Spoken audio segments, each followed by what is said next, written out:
What if one day could deliver real results for your brand and your community? On September 19th, United Way of Northern Shenandoah Valley will mobilize over 900 volunteers across 6 counties for Day of Caring, the region's largest single-day volunteer event. This is your company's chance to step up. Sponsor Day of Caring and help cover vital project costs for local nonprofits, from painting and landscaping to repairs and more. You'll be recognized on volunteer shirts, signage, and media. Plus, it's a powerful team-building opportunity for your employees. Your sponsorship isn't just a donation, it's an investment in the infrastructure of care that holds this region together.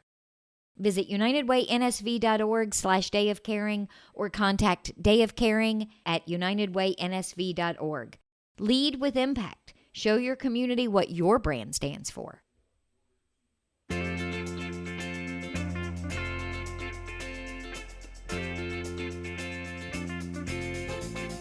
Hello and welcome to The Valley. Today I am your host, Janet Michael. It is The Valley Business Today with the SBA. I am sitting in the same room this time, not on the Zooms, with Carl Knobloch. He is the Virginia District Director of the Small Business Administration, and we're sitting in the corporate headquarters of Winchester CCAP, the only headquarters of Winchester CCAP. Andrea Cousins is sitting here next to me, but we're not talking about Winchester CCAP directly today. We are going to be talking about the Winchester Co-op Market. Michael Daryabeygi is joining us. He is one of the board members, along with Andrea, for the Winchester Co-op Market. Michael Trainer is here with us as well. He is their treasurer. We've just spent the last 20-30 minutes getting to know each other, getting some background on the Winchester Co-op Market. But I have to tell you guys, already out of the gate, I already knew who you were. I already knew what your goals and what your plans were, because you've done an outstanding job of getting press and having things out on social media. So for someone who's listening today that has no idea what you are, they've been living under a rock and haven't seen all of this press, or they don't follow you on social, which one of you guys want to give the overview of what Winchester Co-op Market is and what you hope to be? Sure. I guess as the board member with the least tenure, I'll take that question. For me, the great thing about co-ops is that they're owned by the members, owned and controlled by the members. So members get a vote in crucial decisions. They elect the board that oversees the whole operation. And so what that means is that we can have a business that really reflects the needs of the community. Obviously, in the Shenandoah Valley, we've got all these great farms around us, a lot of startup farms and small farms, and we want to see our local food economy flourish and become more healthy and more accessible to folks and help support that economy of local farms. The hope is a bricks and mortar grocery co-op store. And as Michael said, it's not run by a corporation like Martin's or Walmart's. It's run by the community for the community. So as the community needs change, we can be a little bit more proactive, providing the needs of this change. I like the concept from the perspective of when you mention the local farms. They don't often grow enough to be able to send their goods to the Martins or the Walmarts of the world. I don't always have time to go to all of the farms that we have spread across the Shenandoah Valley. So this is going to check a couple of boxes for those of us that want to shop there, as well as people who would like to get more of their product out to those people. Absolutely. Yeah, that's one of the challenges with some of the really large corporations is they simply can't deal with small producers. So that's an important role for small and medium-sized businesses to fill. One of our main goals is to become partners with those local farms. So if you're a small farm and you're having trouble selling your specific produce, we want to become a partner who will continuously purchase your stuff so that we actually grow together. The important thing about this co-op is we're really looking to help develop the economic health of the farmers, bring local business in, bring jobs to local folk. And so that's been a big focus for us because it's about meeting the needs of the community and also being smart with economic development. Carl, before we started recording, Andrea and the Michaels, as I'm going to call them, were talking about how they had traveled around to some other similar co-ops in Virginia, Fredericksburg, Lovettsville, I think Harrisonburg. Yeah. So this isn't a new concept. How complicated is it to get something like this up and running from a business perspective? From the business perspective, everybody would ask, who's your customer? And they would typically say, well, it's people that come in and purchase the product. But in reality, it's not. It's actually the farmers. because without the farmers, the model doesn't sustain itself. Right. So it's really getting them to jump on board that they're going to have a continuous source of revenue because they're going to make an investment. So let's just say I'm a farmer and I've already have a relationship with one of the local grocery chains, but it's my first tier product. They won't take my second tier product, which basically is not as good. Will you take that? So you literally have to come in and talk that way so they really understand that some of their product still comes out the door. But when I say I'm going to take the second tier product, it's not necessarily to say I'm going to sell the second tier product in that store. Now I have to start looking at, can I potentially build a small manufacturing operation to actually make that second, and I'll just use apples. I was thinking apples, I do number that. twos People that go like, into we're on the same applesauce, wavelength all of here. the things. We've been around each other too much. We should have went with oranges since we wear Right? orange all the time. Sorry, we digress there. But the thing is, if you can do that, then that becomes your brand in the store. And that's not a high expense. But that's how you have to look at this, is convincing the farmers, I'm good you have this relationship, and I hope it continues, but if it doesn't, always remember, but we're happy to take this because we have ideas of how we can use this product. But lots of times what the co-ops do, they take whatever they can get, and then they put it, and it's like, no, that's not how people Because visualize a grocery store. while the people that are shopping there might be a secondary customer market, they're still pretty valuable because you can have the greatest relationship in the world with a farmer who's giving you all their stuff. But if I come into the store and it doesn't look like something I want to take home and eat or use, then you've shot yourself in the foot. So it's a balance. Yeah, you're right. And that's where a co-op is immediately compared to all the large food chains. Are you like that? Are you dull-lighted? If you're dull-lighted, you already get a negative against you because I can't see anything. The products look bruised. They look disorganized. They don't look like they have any flow to them. All that becomes a critical. And that's why co-ops lots of times really struggle to survive. Not because the people don't want what you bring to the table for the local community. It's the fact is they already have it ingrained what they visually see. Right. And it's an education component that you have to do. And I'll give a case in point. You brought up Pittsburgh. Okay, and you know the Hill District. Mm-hmm. Okay, and for years they wanted a grocery store and they could not get one. It was a food desert. But that was the place where jazz was born. But because it had fallen on hard times, no grocery chain would go in there. So Aldi's came in to say, we'll put a store there. And immediately people went against it, said, we don't want a box store. We want a store that's going to offer florists and everything. I said, don't you want the locals to supply that versus having the groceries? No, we want the grocery. So a big grocery store finally came in, but the way that people treated it totally destroyed it. It was a perception, and in reality, the Aldi's would have been better for what the community actually had for a number of kids and everything else. It was actually a better concept because they were going to build out that people could take retail spaces, sell flowers, cakes, things like that. And that's that dynamic. That's what's great about a co-op. If it stays in its niche, but it does, like the farmer and all that, and then gets to develop those relationships with the bakeries and all that, it becomes a supply chain, and then it becomes the local brand of this region. Another crazy point, I hate to keep talking about it, just happened yesterday. I was traveling, and my son's been wanting peanuts. I was going through Wakefield, and I said, I'm going to stop and give me some peanuts. So I go in there, and I had to laugh because it was one of the few stores that actually was buying Virginia. Okay, so Route 11 potato chips. Okay, good. You're already on my good side. But I had to laugh because I went to the honey, and I figured it was going to be local honey. It was from Berryville, the monastery honey. And I go, Hey, those "What?" monks make some outstanding honey, let me just tell you. I said, I've never had this, so I bought a couple. I said, I'm going to take it home and we're going to try it out. But this is honey region down here, and I'm going, how did they get themselves in here? But I give them lots of credit because there's a spread, not just the typical honey.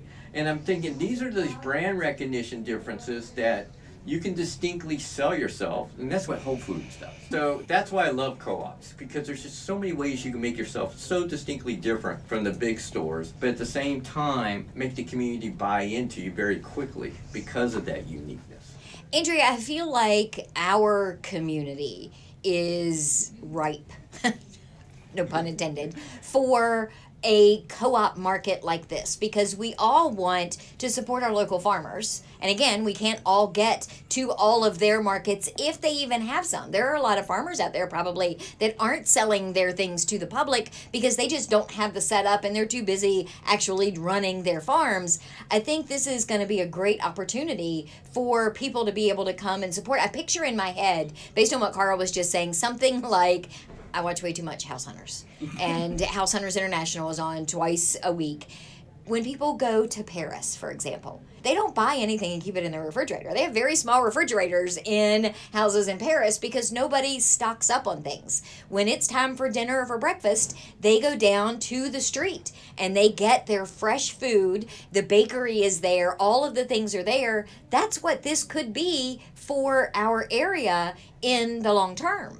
Yeah, absolutely. One of the visions that has been brought forth for the co-op is the Strasbourg Antique Emporium has their own little booths, to have different vendors with their own little booths within the co-op. And at first I was like, maybe, maybe not, but it's beginning to grow on me, because how do you distinguish yourself from the big box grocery stores? That's not to say that we wouldn't look like a grocery store, but we'd have specialty sections. And I think that's kind of new and different. One of the things you could do with that concept, let's just say, because there are going to be a number of people that supply product that say, look, I'd love to do that, but I can't supply. And so immediately you've lost a potential deal. So the way you could actually do this, which expands your brand recognition, is say, we will get the product because we have the logistics set up. We'll get it in here, but we'll get students from local school to basically do the product line. So what we're teaching them is how to run an operation for future purposes. So now that's a community investment, because what we've done, we invest in a community, young people, to be a part of this, to still help us get what we really need.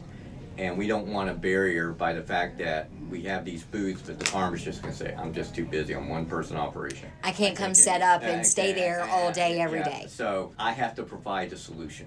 If I provide a solution, I get a very good product. And that's what, unfortunately, a lot of people don't look at. They just look at the fact this is our model. That's what's so great about co-ops. You have all ways to make yourself so different, but everybody gets locked on, well, if you can't get it here, I'm sorry. No, we have solutions. We just have to do it differently. The number of artist co-ops that I have seen start up and last a year, sometimes 2 years, because artists by nature don't like to run a store. They don't want to do retail. They don't want to do the things to necessarily have to sell their art. And without somebody there to say, hi, welcome to my co-op, this is how much this is, let me take your money for you, it's never gonna succeed. So it's very similar in that nature. Yeah. Mike D, you've had a number of experiences. Give us what really stood out to you in your years with co-ops and all that was like the game changer for you. I think what you're talking about is definitely a key aspect, where you have people that they're concerned with making a quality product. And so oftentimes getting to market, all that infrastructure is just, it's not in their wheelhouse. And having that economy of scale by grouping resources together, that's the reason why many co-ops exist.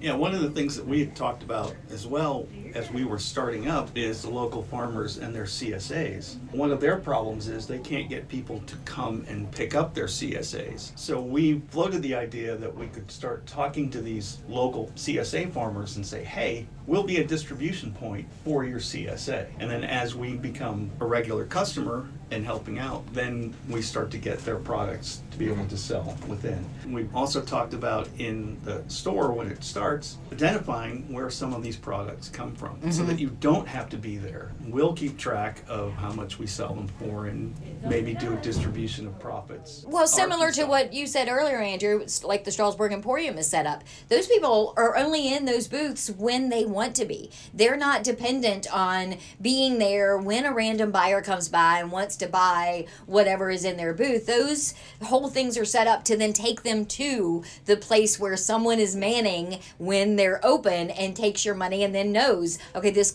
was this vendor number and this is where that money goes. Exactly. Yeah, one of the things that a lot of co-ops don't do, which if it's done right, if you do the profit share, then those that make that investment and the co-ops generate a profit, they get a higher profit margin. So what you're trying to do is drive people to actually invest more. And so if they know their profit share outcome of it, then they sit here and start looking at this very differently. The more we can bring in, which means we bring in more customers because our reputation gets known, we start pulling. And then people say, and we'll just use the monastery honey as an example, I want that. I came in state, I just happened to get it, I love it. Can you get it to me here? Yes, we can get it. So now I've developed a whole new logistic stream that I'm selling online. Because this is going to be a huge tourist attraction, I Yeah. think. We've been talking about the local economy and our local people, but this is what people visit. I've had so many conversations with Justin Kearns. This is the experience that people travel to the Shenandoah Valley for. It is. I brought my wife with me today, so Carolina's with me. She's down in the historical district right now. But anyway, so we were up a little bit early because we were trying to deal with the weather. And so we went over to Berryville for the monastery because I got that. And she says, you want to see where it's at? She went with us over to see the Nana's Blue Greenhouse Yeah. and got to walk around and see how things were growing. So it's always fun. Let's talk for a minute, though, about the structure of it. Are you going to be a for-profit co-op business? Are you going to be a non-profit? Is there a combination of the two? What is that going to look like in your final stages? Going forward, we are going to be a fully for-profit business. The owners will have, once we become profitable, and vote for distribution of actual dividends of profits. So yes, we'll be a fully for-profit store and other operations as we go forward.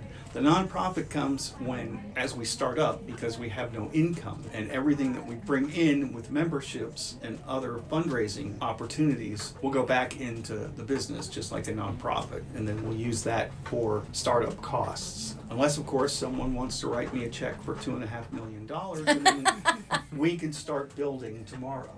That's a low number. I'm I'm open impressed to that. that you didn't ask for $20 million. I'm open to that suggestion, and everywhere we go, I ask for someone to stand up and do that. Because what people think is, how much is it going to cost to open up a store? Well, a store itself is going to cost a certain amount of money, but then we have to put all the stuff in it that's going Right. to keep everything fresh. We also need money for that first 6 months of operation at the very least. But we also have to hire people to work at the store. The big hire is going to be a general manager who's going to be in charge of the day-to-day operations, and then he or she will be in charge of then hiring those folks to run the store, but also making decisions on what we buy and sell. Our board of directors will be setting the goals and giving the direction, and then subcommittees will work on membership and on finance like I do, but also to look at what our vision is for what we want to be selling, and then it will be up to that person to then Implement start those and things. So we'll need money for them. We'll also need money for good benefits. We're not going to skimp on that kind of stuff. So there's a lot of structure that needs lot of to moving start- parts. Yes, to even be able to get to the point where we open our door on the very first day. Like I said, if anybody has a big check, send it to me. And until you have some of those things in place, it's because I'm sure that you've probably been asked 100 million times, well, where are you going to go? And when are you going to open? And how can I get involved? Because they think you're just days away from a ribbon cutting of some sort. That's not the current timeline that you're now working out of. No, Lovettsville took almost 10 years to go from first board meeting till ribbon cutting. Wow. Fredericksburg took less time, but only because they took over a store that was Yeah. already there. Ah. That's right. And it still cost them close to $2 million to renovate and then be set up and running. So yeah, we have decisions to go forward. We have problems that have to be solved before we can go forward. And if they're not solved, then we have to make decisions. The biggest one being what's called a market study that tells us that within a certain radius of our proposed site, we have enough customers willing to shop. And the second one is there space available? We have in Winchester at least 3 different grocery store sites that could be purchased. Are they in the right location? Are they too big? Some of these stores are 30,000, 40,000 square feet, and we might not be able to stock 30 that Right. many. So yeah, lots of stuff. But the structure is basically that the board is going to oversee, and then we'll have an actual business group that runs the store. We would also in the future like to do all sorts of things. One of the pet projects that EDA is really interested in, and so are we, is a commercial kitchen. available to folks to teach classes. We also want to do all sorts of local sustainability projects. That's all down the road, but that's also part of that structure where those types of events and those types of processes will be done not at the board level, but below that. So there's a lot, even though there's only 7 or 8 of us right now, it's going to grow. It's going to be a very large operation. We're hoping for lots and lots of people who are interested to come and volunteer and give their expertise because we want this to grow. Yeah, if I could speak more to the confusing nature of co-ops. Co-ops are for-profit businesses, and that's something that often needs to be repeated over and over. Here in this area, most people will recognize Shenandoah Valley Electric Co-op, Right. Rappahannock Electric Co-op. Those are actual businesses Yep. that make a profit, that do all of the things, but as members, as a Right. member of that organization, I get some of that back. Exactly. Co-ops have a bottom line. We're not living off of donations, so we have to turn a profit. And with a membership structure, the great thing is if there is a profit, the members through the board representation can decide, okay, do we take this profit and do we reinvest it into the business? Do we give it out as dividends or profit sharing? Or do we fund some community program that betters the community? One of the big things about co-ops from the international co-op movement, there's what's called the 7 cooperative principles. And these are 7 guidelines that really define co-ops and give co-ops a certain mission. And 2 key ones are concern for community and cooperation among cooperatives. Whereas traditional businesses, a lot of times some of them are just aiming to completely dominate a market. They want to limit competitors every way possible. But co-ops recognize that we're part of an ecosystem, we belong to a community, we're a part of a community. It usually has more of a shared benefit mindset.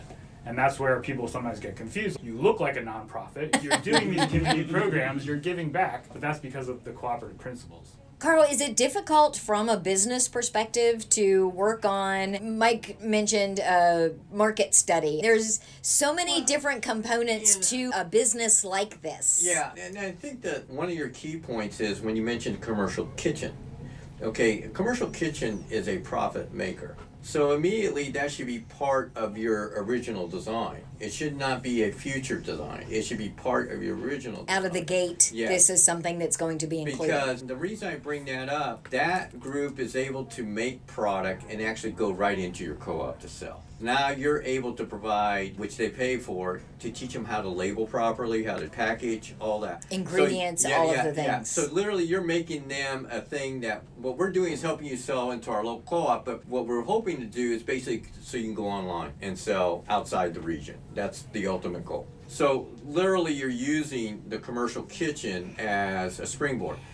I would recommend not to let food trucks be a part of it because they, as soon as know about it, they dominate and your other people never get in.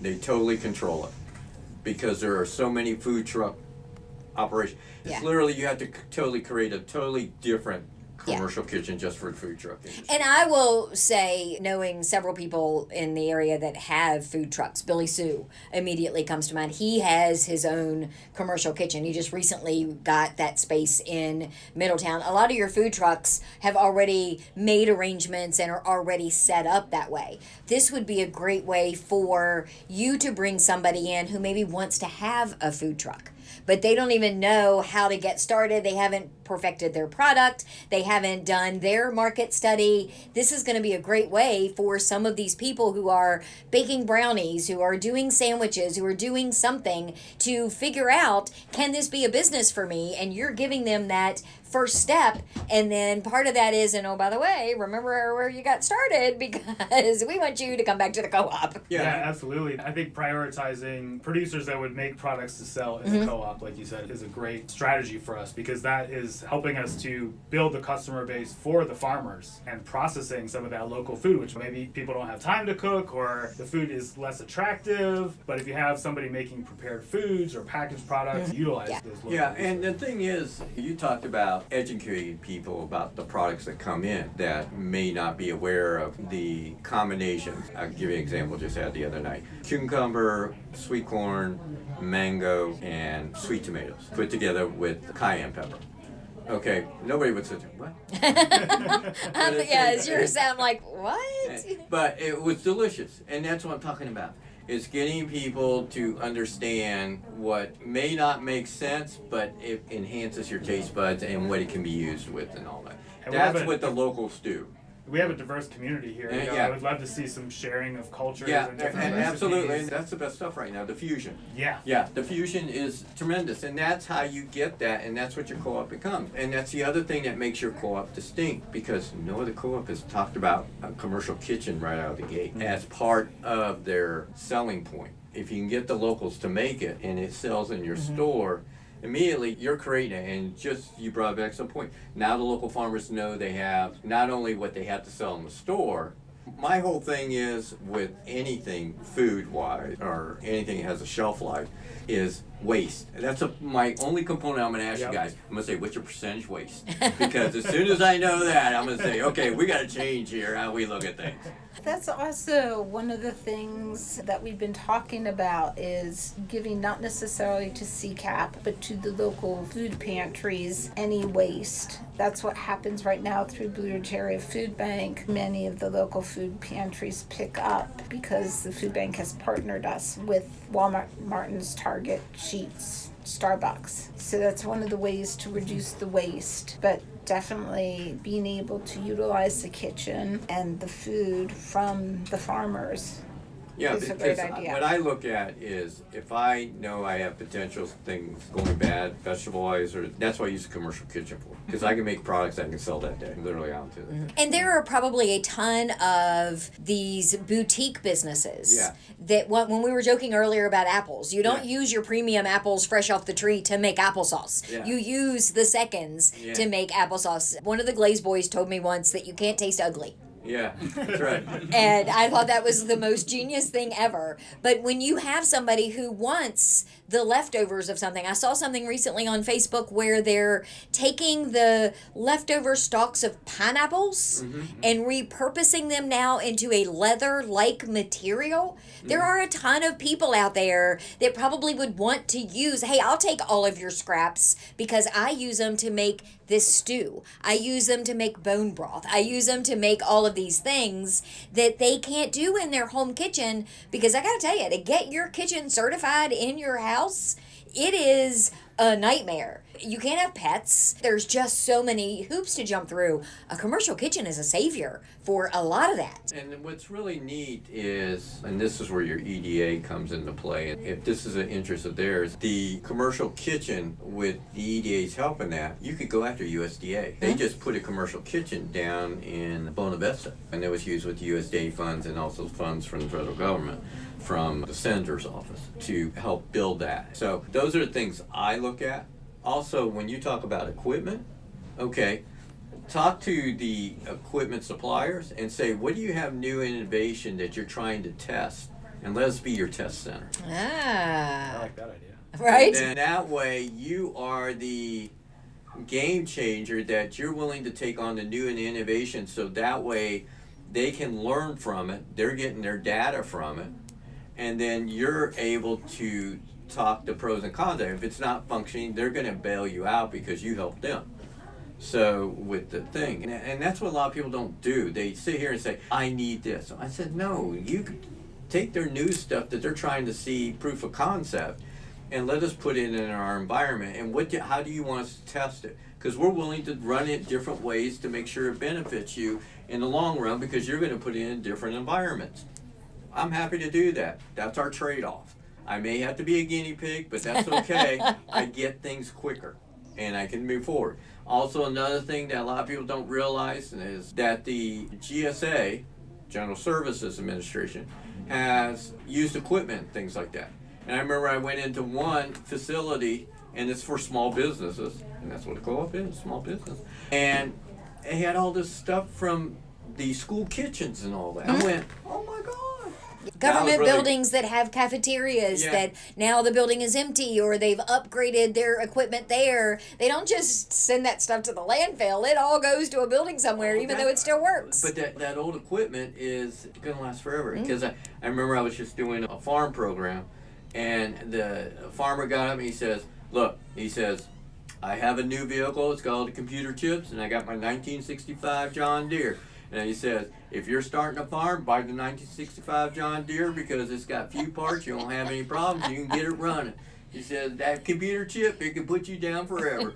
And that's what I tell everyone. Don't be afraid of the old because it's meant to last. Local hotels. Yeah. We all see where they redo their lobbies and they sell their furniture. They turn their rooms so the mattresses and the beds and things, they do the same thing in their kitchens. They do upgrades based on, they want the new technology. So you could, in theory, go to Aiken's, go to some of the local hoteliers and say, hey, do you have anything that you've been considering upgrading, but you're not sure what you're going to do with the old? We'll put your name on something. I commend you all for focusing on the benefits package. I think that's something early on you already have to have mapped out, because if you have that mapped out, then we already know what that cost is. And then we already know what we have to start looking at the operation, how we make things happen. Because one of the things, like the commercial kitchen, a lot of people look at during the day, and there's a certain group, but there's a lot of people that do early morning and evening. That's when your commercial kitchen's actually going to be running. When you do your market study, that's what you're going to find out. And I think that's part of this market study that you're talking about. That should be a critical component of it. Can I get industry to give me their newest innovate that they're working on R&D? That helps me sit here to get my facility, and people feel, wow, this group's actually trying to think different, how to expedite to get themselves up and open, versus when we get $2.5 million, we'll be good to go. No, you got to put things out that people are willing to invest in, and what resources then become available. Like you talked about the value added that you're potentially going to pursue, or the farm to table to pursue. That's a two-way street, because if you understand how to do that, now you go to the farmers and convince them to get it. Now they get it and it feeds into you. So you become that circle that literally controls, and basically you write it for that, and it's extra revenue stream for you guys. And you don't have to do it. As you say, AI does all the work now. Hey, quit giving away all of our secrets. I'm sorry. We don't want everybody to know this is how things work. Actually, I know that because a lot of the government contracts written now, 90% of it's written by AI. It's just about what are the numbers. That key point, the numbers, that's what makes the deal close. So what kind of timeline are you guys looking at? Where are you in the process? What is the next step? So I heard that sigh. She's not even holding the mic, and I'm sure people heard that sigh. We're probably looking at 5 to 7 years. So my question is, how do you keep people enthusiastic about this? We're starting with about 17,000 in the bank and 100 memberships. We've had a little bit of pushback on how can you get members without having bricks and mortar already.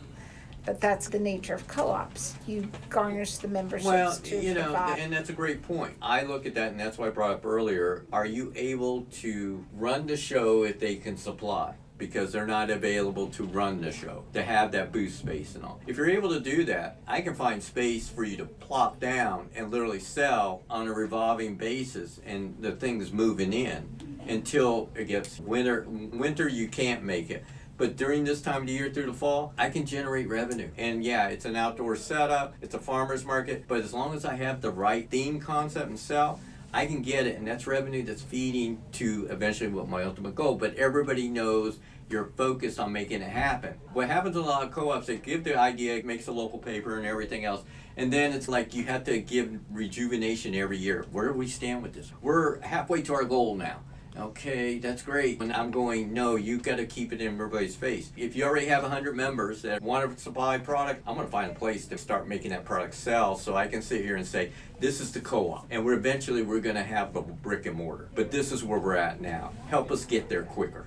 Yeah, I'm really all for finding intermediate business models, and just like you say, get those farmers that already have product right now and get it out to people. What is that process? So for someone who's listening on the show today and they have a farm, it could be Garrity's, it could be West Oaks, it could be any of our local farmers or even smaller ones that haven't even gotten their products yet to market, and they think you would be a really great, let me test this a little bit.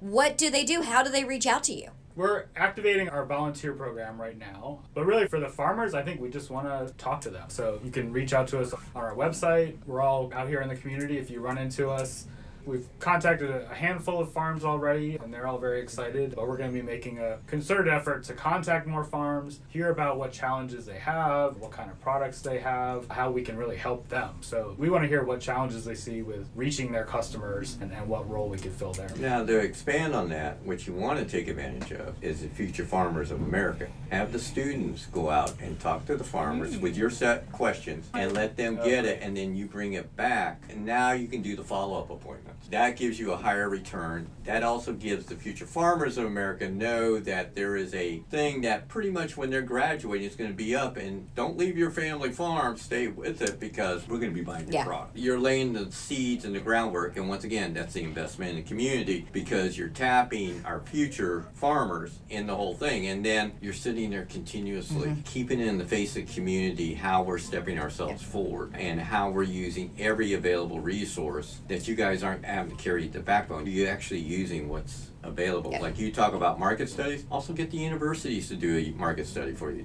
Have them do pieces of all this. Get other people to do the work for you. Don't pigeonhole yourself either, because we've had a pretty broad conversation about the different types of products. So don't pigeonhole yourself into just talking to farmers. Think about who are these people that are making products with the farmers' products themselves. First person that comes to mind is John Vinskoski that has J&W Farms. They make an apple cider mustard. They have birdseed wreaths that they make. There's all these things that I see in the local markets that they're always looking for another outlet. Travel around to the farmers markets. Who is selling their stuff there that maybe would be a good prospect for you? Because once you get them then saying, oh yeah, we're really excited, this is coming and we're going to be there, you've got all these people that are helping keep that excitement up so that you're not having to do it over and over and over again. Yeah, I love the entrepreneurial spirit that I see in Winchester. I see so many people that are startup businesses, they're making products. So yeah, I feel a lot of energy in the community. And we are a pop-up society these days. People are perfectly fine with you not having, this is our address and these are our hours of operation. Right. If you want to do a pop-up on the Old Town Walking Mall out in front of the apothecary, or you want to partner with, and I'm rambling through people that have been on the show in the last couple of months, Uncle Beehive's Ice Cream.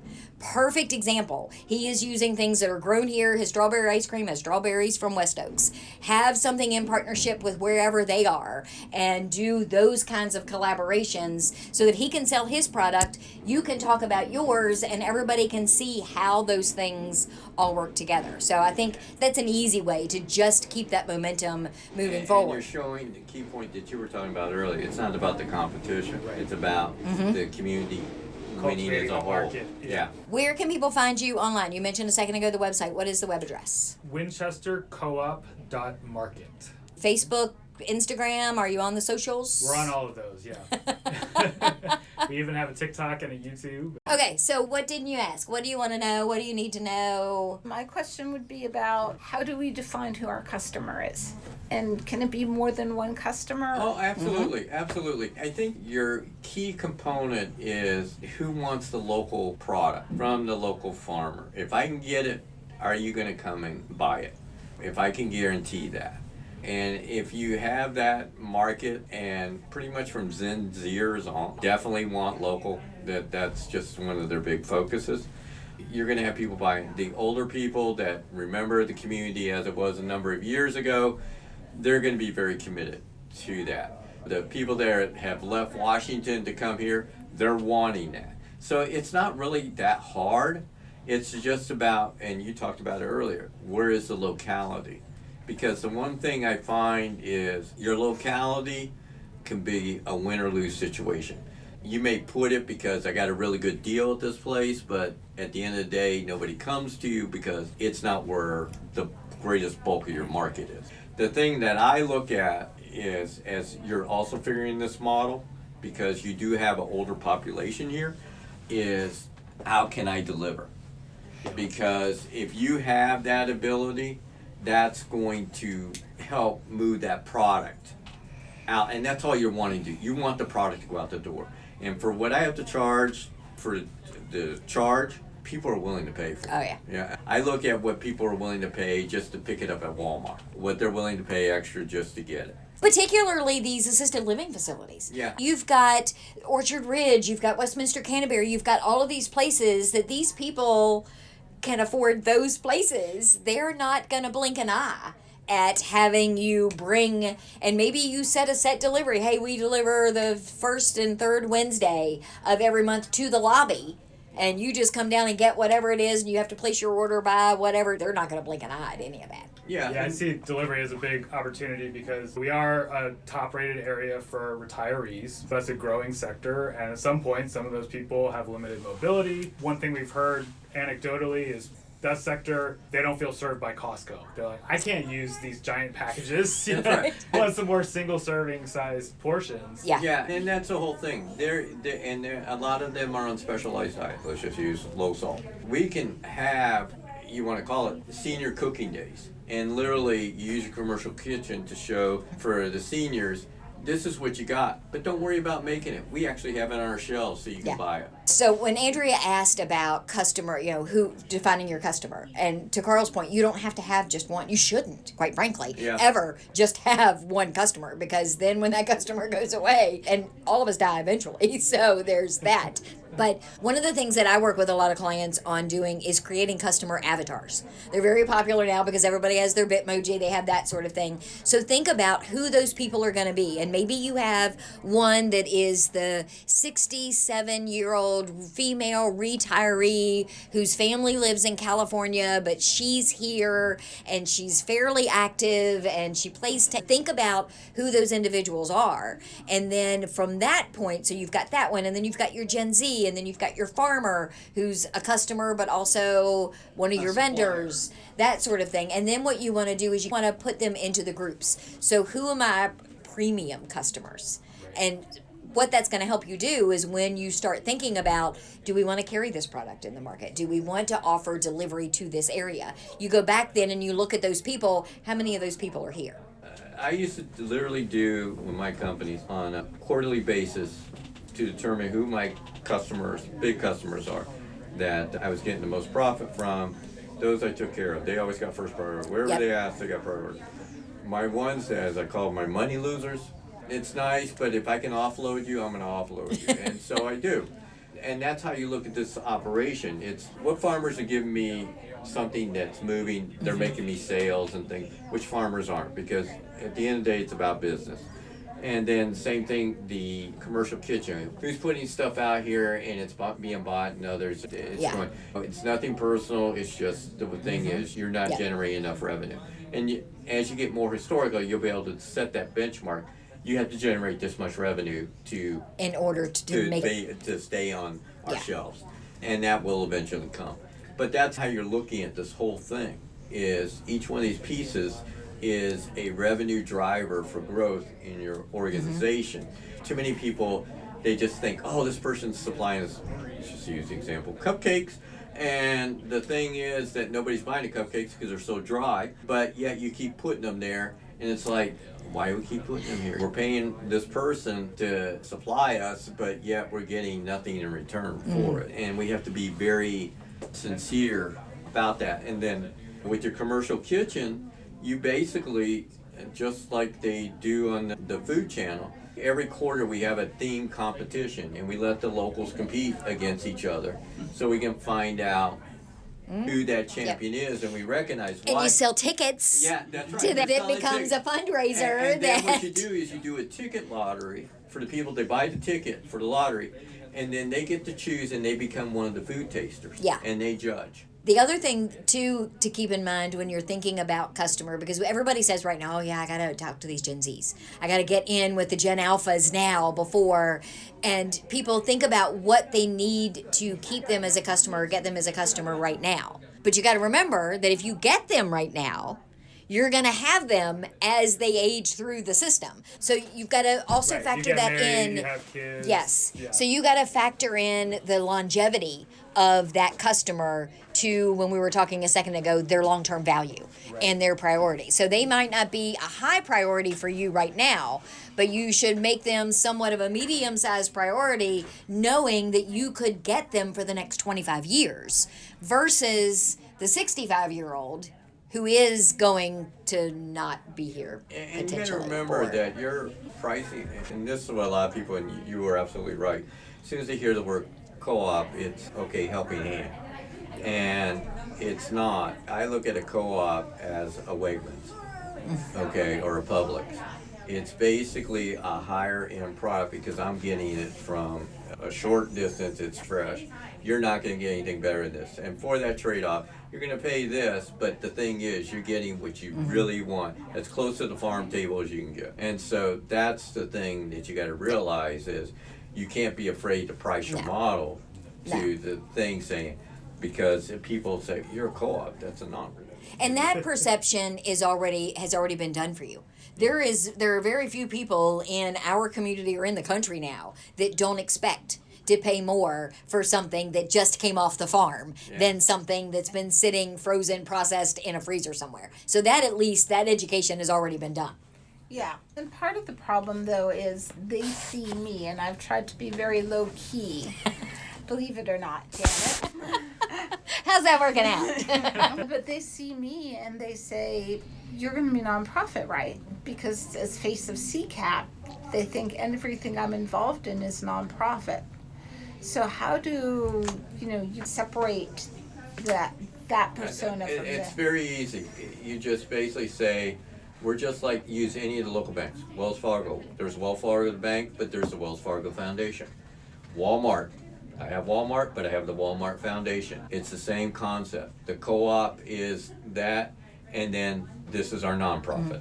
And Yeah. that's how you have to literally communicate through the whole process. What happens is, it doesn't matter if you're seen as a nonprofit arm. If the members see you as the person to be CEO of the co-op, then at that point, they see your value. They know I can generate a profit because of what I did as a nonprofit, how I brought in revenue. Yeah. Now, what we're going to do is we're going to be able to give back more to the community, not only from revenue-wise, but also food-wise. And that's where your strength is going to be, because you're going to be able to say, I'm part of this group because they need the food input. They need to understand how pantries work for the consumer as well as for the distribution end of it. And I have a lot of relationships with a lot of the people that they ultimately want to be part of this co-op. So I'm really glad that they asked me for my input from the food perspective. And then people will be like, oh, okay, that makes, yeah. Because they think CCAP, they think food pantry. Yeah. So that you can just dispel the whole nonprofit thing immediately by saying, oh, I'm there for the food. Oh, okay, yeah, that makes sense. And then one of the things too is looking at your food model. Okay, twofold. If we're looking at logistics and really wanting to look at it hard, and I know there's funding for that, let's go into a drone delivery model. And that becomes our concept. And literally start driving that to how we deliver. Why? Because everybody's going to want a drone to drop in front of their... I've been waiting for Amazon to bring me something via drone forever. And it is doable. I'm in the historic district. I don't want drones crashing into my windows. No, you don't have to worry about it. I'll fly it for you, okay? It's not a problem, But you'll pay a nominal fee for it. But the thing is, this is what I'm talking about. You got to let people know that at the same time you're bringing what we all want on our taste buds. Yep, you're bringing the tradition. But at the same time, we're getting it to you quickly with innovation. And as long as you have that mindset, you're going to be okay. Yeah. But if you're trying to sit here and say, okay, we got to sit here and think... We're going to do this the way it's always been done because that's the way it's always been done, then you're going to get... That's right. What's if always... people already know you're going with a drone concept, they already understand how the game's going to be played, and they're going to know your limitations and everything else. You can literally say anything less than this is going to be drone delivered. Anything greater than this will be delivered by vehicle. Everybody already knows all the Grub Hubs, everything, Uber, Lyft, they're already doing all this anyway for the grocery stores. So you're just a part of it.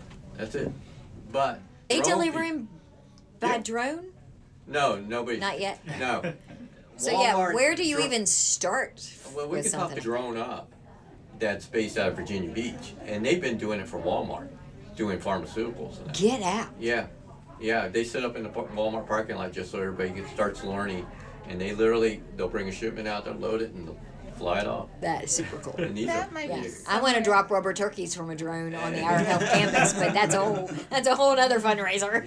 the innovation about create market share, create a drone competition. So it's a drone farm day. But why? Because farmers are using drones. And a lot of people don't understand it. Right now, I'm trying to work with a company that literally, right now, if they see weeds, they have to do the whole field.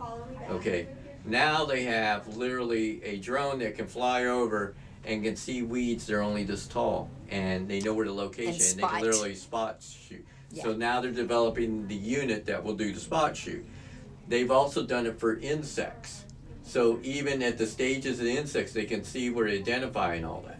That's the stuff I'm talking about. That's what the farmers. So what we're doing is we're integrating to what the farmers having to deal with for the future too. Yeah. So it can generate more revenue by being more efficient versus let me do the whole field. And those are all things that you can do to go back to your original keeping people excited.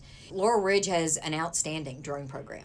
They are teaching these kids how to fly the drones. They're building robots. They're doing all of that sort of stuff. So along the way, you say, ultimately our end goal is to be able to offer drone delivery, and you partner with Laurel Ridge Community College and you have them come do a drone demonstration somewhere. So along the way, you can do these little things that lets people know, hey, this is where we're going and this is what we want to do, and we're really forward thinking.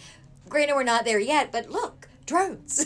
Yeah, and like I said, your store, you just set it up just like every grocery store right now because they can't get enough people for inventory. They use a robot. All we do is we assign a unique number to the farm, their product series, and that's basically what's on it. And when it goes through, you can literally see, and it's marking, and it's really no cost to you, and the technology's sitting there, and they would be interested in doing that type of robot because that's totally changed. Everything else is already structured with the boxes and everything. This is totally different. So it's like, this will be innovation again with R&D because we can get this. That means we can sell more robots to more locations. Yeah.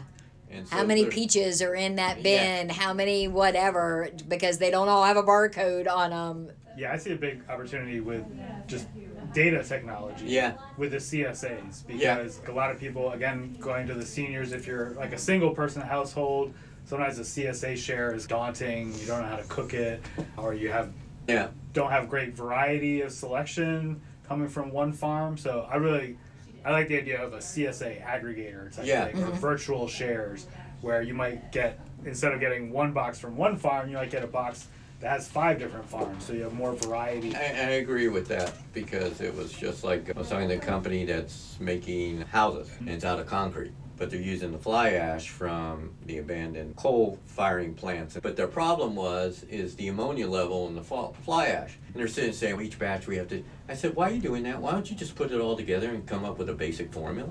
And they said, that makes sense. You guys are the scientists, and I'm the guy that just walk out the street. Says the former polymer manufacturer. I'm just going, His life is guys, you're formula. killing me here. So that you're absolutely right, and the more you can show how interconnected you are to the farms, that's a win-win to everyone.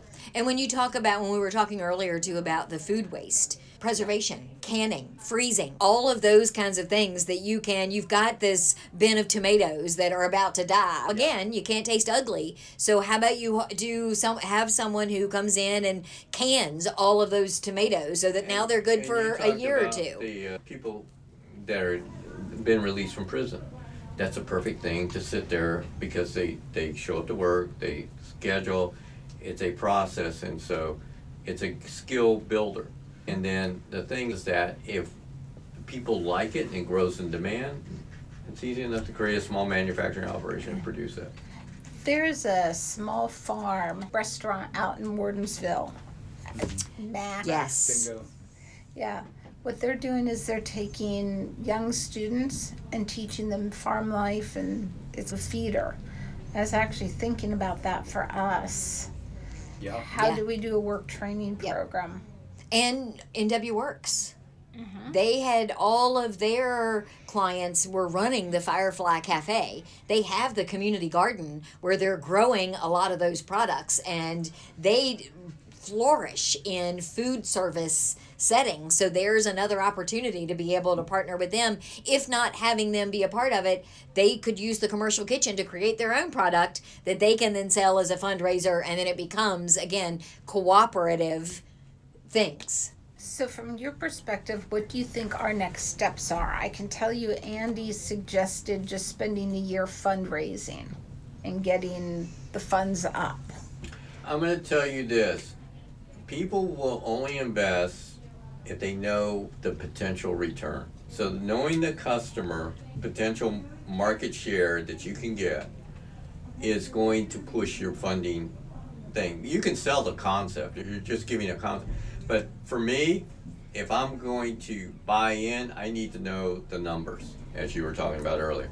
The numbers, because not only the people that would buy, but the people that are going to supply me. How many farmers you got on board? How many are committed? What is their product variety? How many do you have beef? How many is lamb? How many is thing? How many corn and that?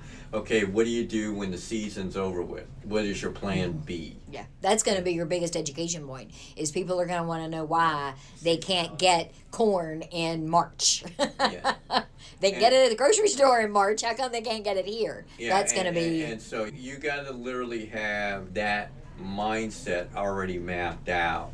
And then people will invest because they've shown you're also taking into account the off season. Yeah, we can take into account from pretty much April through November, but then we have that spot that we don't have anything. So what's on the shelves? That's where you can pivot to focusing on jams and jellies and breads and holiday things for Thanksgiving and for Christmas and Halloween cookie, that's where you can pivot to other products. Still have some, because your apple orchards are going to have apples year round. Yeah. You're going to be able to have some of those things, but then you offset it with the locally made that you've made now that you've created all of these partnerships with those people. Candle, that kind of stuff. Yeah. But yeah, I agree with you. I would say that probably your next step is to take a broad view of in a perfect world and say, okay, we have this many farms feasibly in our area that we could partner with. These are all the products that they have. Create this giant spreadsheet, and here's your farms, here are all the products, and then flip to the other side, who has products that they're using these farm things for, and then go to how many people live in this area in these different age groups that their overall lifestyle says they would be a customer of ours because of what we're doing, and then start figuring out, okay, so how much of that? So you can go to an investor and say, look, we have 43 farms. 70% of them are orchard-based, peaches and apples. And of that 70%, 40% said that they would be a partner with us. Having those kinds of numbers. That's your change. That's when people put money, because they know you've done your due diligence. You ask for money right now for the next year, you're going to be spending a lot of money just to get money. When you have, as you brought up earlier, hard data, people can clearly see you understand what you have to do to make the dream come true. One of the things that we've been advised about is that we're not going to get money from a bank, at a traditional bank. They're just looking at profit.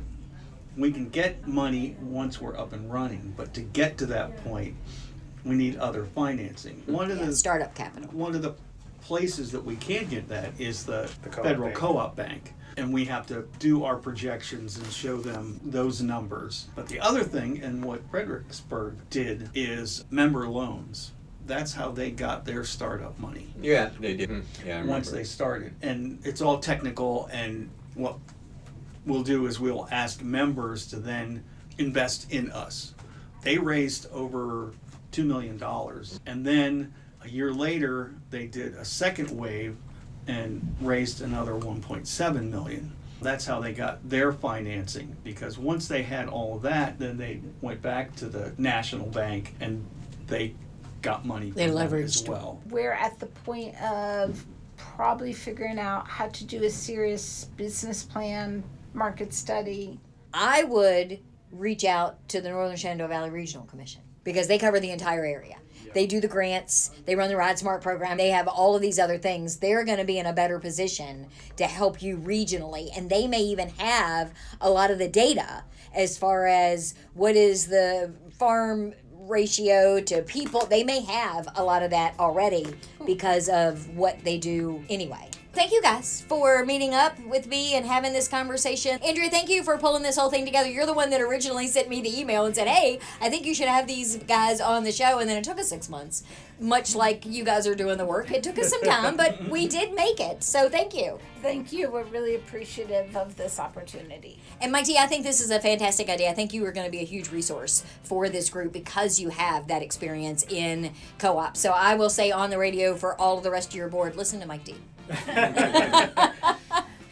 And then it's not money, it's numbers. It's numbers. Thank you. If you see lots of commas, then yeah, don't panic. They're just numbers. See, commas are my favorite punctuation. And Carl, as always, it is lovely to see you. We have some more things to talk about when we're done too. Okay, sounds good. I will be back tomorrow with a brand new episode of The Valley Today, a few minutes after noon.